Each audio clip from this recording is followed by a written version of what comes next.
Hey everyone, and welcome to a traditional Pokemon Diamond Nuzlocke with a little bit of a twist. Today I'll be following all the traditional Nuzlocke rules, which you can read through here if you're unfamiliar, and a few of my own. As well as the traditional rules, I've also added a few that I prefer, such as no healing during battle, and also that my starter is random. But of course, that's not why you clicked on this video. The reason you did is because I have one more rule up my sleeve. During these runs, anytime I lose, I'll be forced to spin a punishment wheel to fulfill that punishment before I'm able to try again. Now before our main event, I want to take you through some of my failed attempts and the punishments associated with them. On my first attempt through, I was randomly given a Piplup through a random number generator, and I caught a Starly. However, I completely underestimated the first rival battle and lost before I even got to the first gym. So here's the punishment for that. Ladies and gentlemen, I'm here today to drink some hot sauce. Yes, that's right. I've got my cup here. I've got a muffin. I've got milk. Yeah, I got milk. And I got that hot sauce, baby. I got regular though. I don't have anything crazy. But I still don't think this is gonna go very well. But we'll see. So that's raw. Maybe this isn't enough, but I guess we'll find out. I'll keep this close. I'm gonna try and just not use either of these and swallow this. And then I'll go from there. Alright. See you on the other side.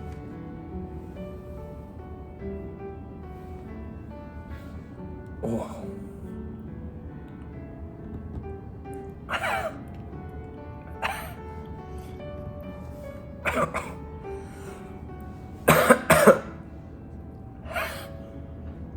It was perfectly fine until I swallowed it.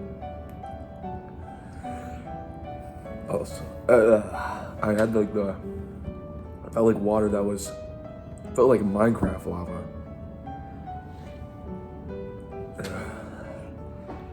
When I swallowed it, it tightened up, but alright. On my second attempt, I made it to the second gym with another Piplup, this time named Grape-kun, and I also trained an Abra to become a Kadabra, so I had a shot at the second gym. But right before I got there, he was killed by a Bide attack, essentially crushing any chance I had and making me restart, so I had to do another punishment.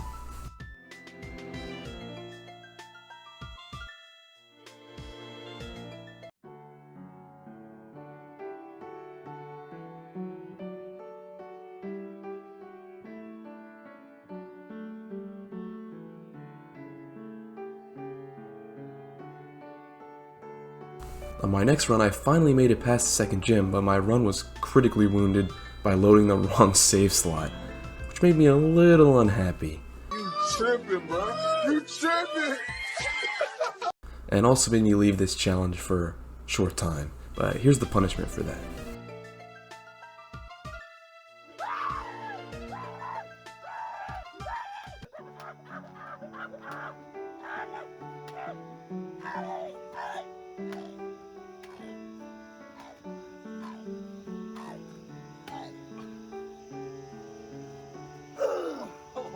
Several days later. To start off, I named myself Buck and my rival Nathan. After Nathan threatened me with an economic crisis, I went with him to the lake to listen to the nice music. So once again I'm here at the starter selection and I spin the wheel, this time getting Turtwig, who's actually my favorite, so I was fine with this. Then out of nowhere, as people are, I was attacked by a bird and my new buddy curb stomped it. After returning home, I received the spray-on shoes and was forced to see the professor. I went to him and named my Turtwig Bertram, after New York's finest, most handsome butler. He then tried to give me a Nokia phone, and I was finally given Pokeballs and able to start the Nuzlocke. My first encounter on Route 201 was a Starly, but I accidentally murdered it. Then I went to Lake Verity and finally caught a second Pokemon, which was a Bidoof, which I named HM Enjoyer. On the way to the next city, I encountered a Kricketot, but he began to use Bide, so I got scared and ran away. Moving on, I cleared the route of trainers using solely Bertram, and I noticed I made a big mistake. Soon was the battle with Nathan, and I really could only use Bertram. So what I did was train him a lot, and at this point I also realized that I could have gotten a Shinx, but instead messed everything up, so I was not thinking this run would go very far. When I was done training, I went to the city, gave Nathan his Prime delivery, and he gave me a map. I also found a bunch of 2016 Killer Clowns, and they gave me a Poketch. Wait, Poketch? Why didn't they call that Poketech, man? So I went back and trained a little more before finally fighting Nathan. And I actually steamrolled him. I had nothing to worry about. It was on to the next route. I encountered yet another Kricketot and failed yet again. So after clearing this route, I moved into the cave and encountered a Geodude. But as I was now sleep deprived and this was after 1 AM, I accidentally also killed him. At this point I really thought this run was dead because I only had Bertram, so I started to really speed things up, just kind of go through the motions, and I finally found a Geodude that I caught on Route 207, which I named Leg Day. If I had caught the one in the cave, I probably could have got something better here, but whatever. Next I had to go find Rourke and Oreburgh, and I caught Rabies the Zubat along the way. And since Bertram was so overleveled at this point, I was able to just go in the gym, destroy the trainers, and fight Rourke without even healing, and get my first badge. However, as I was saying, Bertram was really my only usable Pokemon, so I had to train Rabies a lot. So, as I went back to Jubilife City, I painstakingly leveled up Rabies for the next gym, since the next gym was Grass type, and I definitely needed a Flying type. I fought Team Galactic with Rabies 2, and then was on to Route 204. Here, I had an idea where I bought repels and ran through the grass and trainers because I could get to the higher level area to catch my next Pokemon. This allowed me to catch a Budu, which I named Allergen. And now I had a team of 5, so things were looking better, and I could make my way to Valley Windworks, where I encountered a Pachirisu. I caught her and named her Nuts. The door to the building was locked, so I went to get the key while training Nuts for a while. By the time I entered Valley Windwork, Nuts was the 3rd most powerful Pokemon I had. Besides a close call where my Nuts got poisoned, everything went fine. I decided to go back and get an item, which caused another unfortunate circumstance though, as my Nuts died. After only a level 6 bird attacked, ending my momentum and making the 15 minutes of training I did for absolutely nothing. I went back to fight Mars relying solely on Bertram, which miraculously worked yet again. On the next route I encountered a Weasel, which I caught and named Watadog. This was not all sunshine and rainbows though, as Allergen unfortunately encountered a Zyrtec during the battle with Watadog and perished. Now it was time for Watadog's first battle, with a Geodude giving him 4 times type effectiveness. There's no way this could go wrong. Bruh. Next I moved into the forest and went with Cheryl, who heals your Pokemon after every battle, and makes it a great place to train because of this. I caught a Baniri here, which I named Furry Bait, before using Rabies to demolish the forest. Rabies evolved here because of this, and I was able to train Furry Bait quite a bit. And after this I made it to Eterna City, met Cynthia, and she gave me the HM cut. Before taking on the gym I caught a Chingling, which I named Santer, after the Polar Express. The gym trainers in the second gym proved easy to beat, but unfortunately Furry Bait was struck down during these battles, making, yet again, my training obsolete.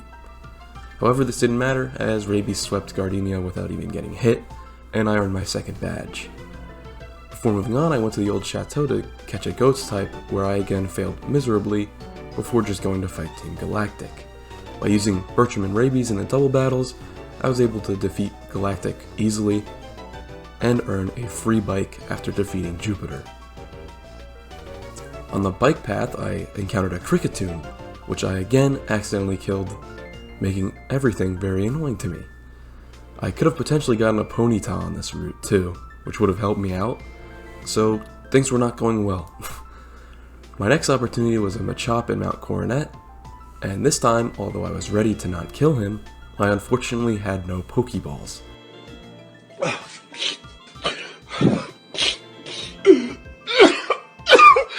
This was a crushing defeat, so I immediately went to buy Pokeballs, which was good because my next encounter on the next route was also a Machop, which I finally caught and named Creatine. I made it to Heart Home City, where I went through a lot of unskippable dialogue before fighting Nathan again, which was another victory. On Route 209, I trained Creatine, whose career I watched with great interest. I caught a Starly here, which I named Roger, and I made this BMX clip. Before checking out the Lost Tower, I caught a Ghastly, which I named Rick Ghastly, but he died in less than 10 minutes and gave me up.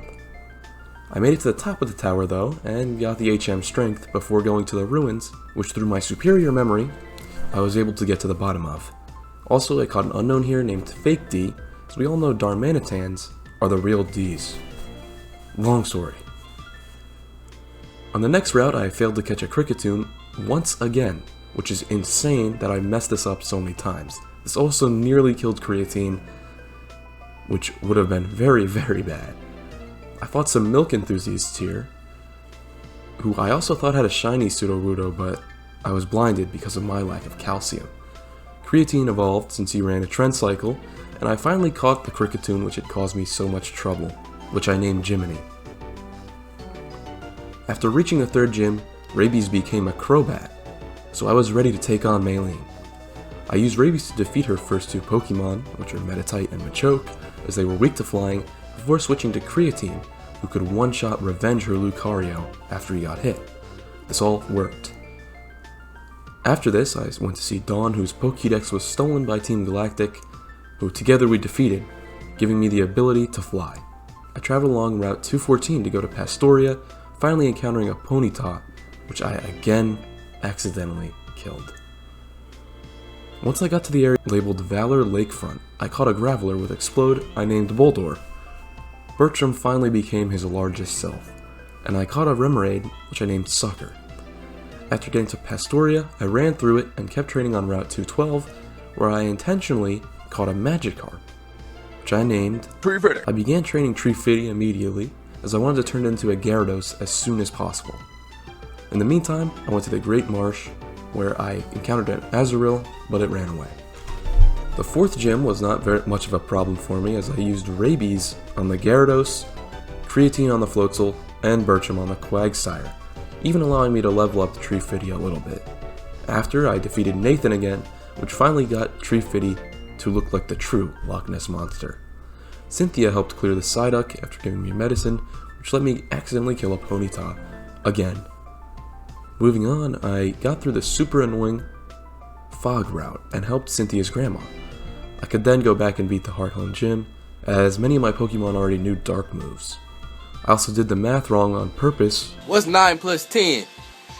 21? You stupid! To get more levels. Fantina wasn't too bad, as I used Treefitty, who is now fairly high level, Bertram, and Rabies, who all had some sort of dark move. After this, I needed to use a Surf HM, so I leveled up HM Enjoyer until he was a Bibarel. During this, I had quite the spooktacular moment with a self-destruct. The first place I surfed to was Fuego Ironworks, where I caught a Gastrodon I named Salty. On Route 218, I caught a Floatzel I named Innertube, before yet another Nathan fight. However, he's incredibly easy, and nothing could go wrong. I beat him so many times before. Bruh. This was very not good for the next gym, as I had barely anything for the Steel types except Creatine. However, I was told to do it for the Vine, and I fought the gym with what I had. Byron gave me a lot of trouble, so Innertube fainted, but the battle went smoothly beyond that. After meeting with the professor, a nuclear bomb went off, and Hawaii had another emergency alert. I, however, had other plans, so I went to Iron Island, where I caught a Steelix I named Spine, because Osteoporosis would not fit as a nickname. I went to get the Earthquake TM after this for Spine, under the cycling path by using Strength and doing a maze. I caught a Bronzor here I named Plobo, and encountered a Gibble, which I really wish I had encountered first. I finally went to the site of the Action FX app Rocket Explosion, and defeated Saturn there. Using my new 4 horsemen I had created, I also defeated Mars. I then had to make the painstakingly slow journey to the 7th gym in Snow Point, through the foggy part of Mount Coronet and the snow. Along the way I caught a Sneasel, I named Hash, after the Hashling Slasher, a Snover I named Chad Frosty, and a Metacham I named Yogurt Mail. Before moving on, I tried to find some heart scales for these new catches to make them better, and I used one I found using a wiki on Chad Frosty to name Razorleaf, which was immediately ruined by him dying in one shot to its self-destruct. I again looked for heart scales after this, but I couldn't find any, so I just instead trained Yogurt Mail up a lot. Once Yogurt Mail finally hit the level I wanted him at, did I stop and heal him so I could use his fighting moves in the gym? No, of course not. Who do you think I am? Now he died to hail. After rage quitting and coming back the next day, I started to train Spines and Hash, which went well until Hash also was one-shotted. All 3 of my new catches that would be useful fainted before I even made it to the next gym, and I was put in another tricky situation. All I could do was formulate a plan before going in and start to pray. To begin the battle, I sent out Bertram, who was actually 4 times effective to ice. This was me banking on him being able to take a hit, which worked, and he defeated the Snover without too much damage. Next I sent in Spine to fight the Sneasel, as one Iron Tail should do the trick. However, he missed 3 times in a row. But at least it worked. Next was Metacham, so I sent Rabies to use Fly, and the first time Metacham detected it, which wasn't fun, but it worked out the second time. Lastly was Abomasnow. This would be an incredibly hard Pokemon to beat, unless I pulled something crazy out with the resources I had. Yes, that somehow worked, using the TM from Fuego Ironworks. Don't question it. Now the area on the lake was open to me, so I fought Team Galactic and saved Nathan before I caught a Psyduck I called Quack Addict. Finally it was time to finish the Galactic storyline by flying back to Vilestone and gaining the key. To do this, I convinced the guard he was on Impractical Jokers, so he freaked out before trying to find 4 lifelong friends who would compete to embarrass each other, and dropped the key. Then I was able to break in and use my 4 usable Pokemon, as they were very overleveled, as well as Quack Addict, who I could train and also evolved. I also thought he was a Psychic type, as I never realized Psyduck and Golduck were only water, so Quack Addict unfortunately died to a Kadabra, as I thought Psychic would be not very effective. I made it to the fight with the gang leader before walking into the medieval torture chamber and setting my sights on the top of Mount Coronet. Struggled up the mountain as I had no idea where to go until I finally figured it out through trial and error. Then Cyrus used the Dialga spawn egg, and for some reason, the sky went to plaid. They've gone to plaid! Then I defeated Cyrus and Galactic for the last time, almost killing Bertram in the process, until I was finally able to catch Dialga. I used my Master Ball on him and named him Father Time, and was ready to go to the 8th and final gym, before taking on the Elite Four. On the way, I encountered a Mr. Mime, which I caught and renamed to Ash's dad. I also started to train Bertram heavily, as the last gym was electric, and could not hurt him much due to his ground type, except for the Octillery. Before the last gym battle, I was approached by a birthday clown that actually turned out to be an Elite Four member. Before being able to take on the gym, I had to go to the lighthouse and get Voltner, as he was watching Bart Simpson edits and got very depressed. In the gym itself, Bertram destroyed, and the actual gym battle was not very different. Bertram took out the Octillery and Raichu, while Spine ended the battle by defeating Luxray and Abipon. On the final water route before the Elite Four, I encountered a Mantike, which I defeated without thinking, as at this point I was in full training mode. Before I took on the Elite Four, I wanted to get high levels on all of my Pokemon, as at this point I was training Bertram extensively. Victory Road was also not much of a problem for me, as Treefitty had become my jack of all trades, and could kill almost any wild Pokemon with a super effective move. On Victory Road I encountered a Kadabra, which I caught and named Spoonbro, which I thought would be a nice 6 Pokemon for my team. I also got semi-lost in Victory Road though, as I thought this dude blocking the path was the only way through, but eventually I figured it out and had finally made it, and possibly could escape my punishment. All the pain and suffering was soon to be over, but first I had to fight Nathan again. I actually had no idea about this fight, so as I went to get Spoonbro out of the PC, I was forced to fight him. This wasn't terrible though, as I had thankfully healed before, and was able to defeat him no problem, getting my revenge for creatine. Now I had to train a lot, with my goal being level 60 on all 6 of my Pokemon, but that didn't actually happen. I mostly trained on Route 223 in the water, as it was easier to not worry about self-destructing Gravelers and just turn my brain off to train. In the end, I got all of my Pokemon to level 57, with the exception of Treefitty, who I got to level 60, as she was my ace. And then it was time to go in. My first opponent in Elite Four was Aaron, a Bug-type specialist. I used Spoonbro to quickly take out his Dustox, and Spine was able to Stone Edge his Beautifly. Next was his Drapion, which I hoped Rabies could dispatch in a hit or two. However, his Drapion knew Ice Fang, so I emergency switched to Treefitty. At this point I also realized Treefitty's Flamethrower did barely any damage, as it was a special move on a physically attacking Pokemon, so I instead was forced to use Waterfall. Last was Vespiquen, which also was Stone Edged by Spine, winning the battle. After healing up, it was time to take on Bertha, a Ground-type specialist. Bertram was going to be very useful here, as his Grass-type moves would deal a lot of damage to most of her team. She started with Quagsire and then went to Wishcast, both of which fell to a single Razor Leaf. Her Sudowoodo went out next, which dealt a little bit of damage and called in a Sandstorm. Thankfully, Bertram wasn't affected by Sandstorms, but a Powdon was up next. I switched him out because I wanted him to deal with Golem. I switched to Treefitty, which almost went wrong as her Powdon scarily hit a Stone Edge before it was put down by a critical Waterfall. I do not think things would have went well if Treefitty didn't hit that crit though. Golem finally was next, so Bertram was sent out and finished the battle with one more Razor Leaf. A few max potions later, and it was time to take on Ronald McDonald, I mean Flint, the fire specialist who barely uses fire types. His first Pokemon, however, was a fire type as he used Rapidash. I sent in Treefitty for this, and with another one of her signature waterfalls, Rapidash was fainted. Next was Infernape, a fire fighting type, so I sent in Rabies to use Fly. This 1v1 was very close, but thankfully Rabies got the better of our enemy Primate. That was all for his fire types, so next came Lopunny. I sent out Father Time, who whittled her health away until I got antsy, and just used Roar of Time.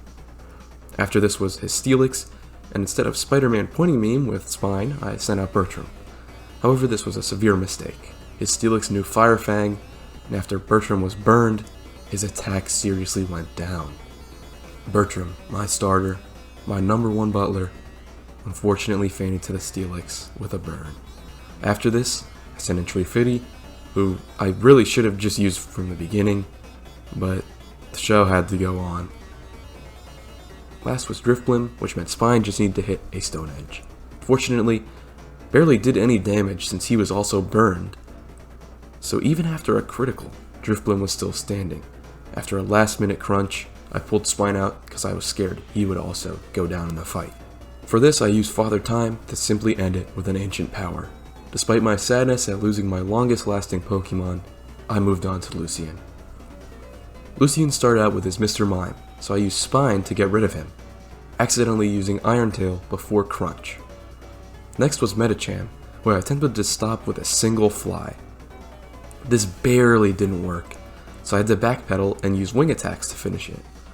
Alakazam was after, so I sent out Spoonbro to use Shadow Ball. However, after one landed, Lucian switched to Girafarig, rendering the Ghost attack useless. I switched to Father Time because of this, and started to use Metal Claw, until Lucian switched to Bronzong. I switched to Treefitty, who was able to defeat Bronzong, albeit with a lot of difficulty, and PP lost for Waterfall. Lucian sent out his Girafarig again, and Spine was able to end him with a Crunch. Lastly, Alakazam came back, and was defeated by his lesser version after Spoonbro narrowly avoided death. Now, all that was left was Cynthia. Before my battle with Cynthia, I taught my team some much needed TMs, mostly to replace moves with seriously low PP. Cynthia starts out with her Spiritomb, which actually has no weaknesses in this game, so I sent out Father Time to end it quickly with a Roar of Time. One crit later, and we both had the same number of Pokemon. She quickly sent in her infamous Garchomp, but I was ready with Treefitty. Treefitty was able to freeze the Garchomp with an Ice Fang, but unfortunately it was unfrozen before fainting with a full restore. Thankfully another crit came to my rescue, and Garchomp was off the table. Cynthia's Gastrodon was next, which was really annoying since Bertram would have been an easy counter to it. Instead I sent in Father Time, who missed his last Roar of Time and fainted after using Dragon Claw only twice. After this I called out Treefitty again for a Waterfall, putting Gastrodon away. Cynthia had a Melodic as well, which is not good for my team at all without Bertram. It knew Surf to take out Spine and damage Spoonbro a lot, as well as Ice Beam for Rabies. I trusted Rabies to get lucky though, so I sent him out to use Toxic and whittle away at Melodic's health. However, the Aqua Ring it had did not help, and unfortunately, Rabies fainted one attack short of winning the battle. Melodic had a sliver of health left by the end, which was catastrophic for me, as a full restore made her back into the killing machine that quickly dispatched Spoonbro and Spine with ease. One remained, Treefitty, and I knew I had to watch her go, until I devised a plan, and that plan was spamming full restores. With the added health from relying on healing items, Treefitty miraculously came back and won the battle, making me champion and winner of this challenge.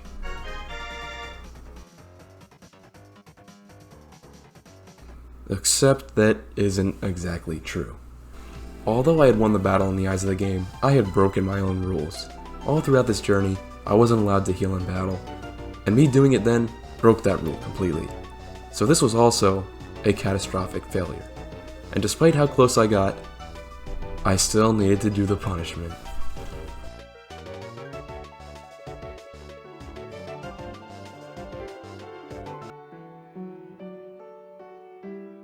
That is freezing. Thank you so much for watching my journey and also my punishments. This isn't the end of this challenge either, as an even bigger, badder one is planned for me to continue on Brilliant Diamond on Twitch at the same name, Buckebaby. Instead of doing a punishment for every loss, I'll instead be doing a punishment for every death, as in my Pokemon fainting, leading to several dozen punishments all live. So if you like this video, please consider stopping by on Twitch. Hello from the future. I'll actually be streaming on Thursday the 13th, and I had to butt in here from the future because I messed up the day. Hopefully you guys can stop by. If not, it'll definitely be a YouTube video later. To close, I took a lot of time and effort on this video, and I genuinely appreciate anyone who gave it a watch or simply skipped through. I'm very new to trying to make real quality content, so if you have any suggestions or criticisms, please leave a comment, as I'll always try to respond. Thanks again, and please take care.